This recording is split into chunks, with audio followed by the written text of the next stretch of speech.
今から、フラップの最後の仕上げというか、一点、開くのを止めるような、縫製をします。ちょっと緊張しますんで喋りません。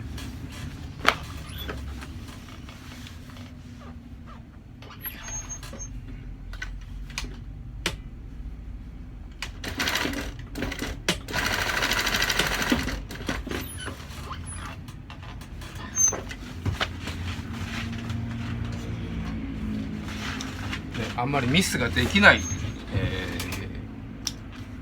縫製方法ですので、ちょっといつもね緊張してやってます。ウェットスーツいくつかそういう緊張してミスできないところありますんで、ちょっとやっぱり難しいですね、作るの。慣れててもちょっと怖い時はあります。失敗したらやっぱり生地交換で作業もやっぱりまた元に戻っちゃいますからね、時間もかかります。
はい、2着目です。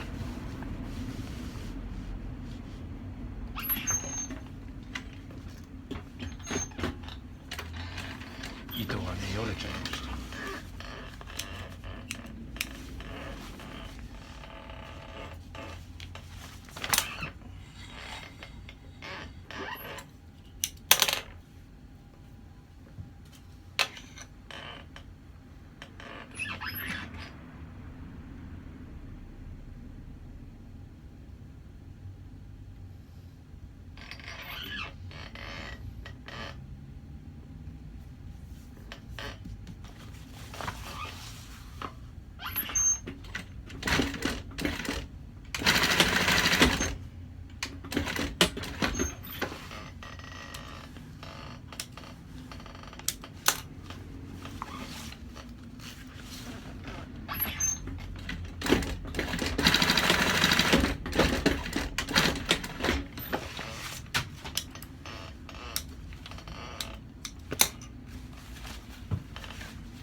こんな感じです。次行きます。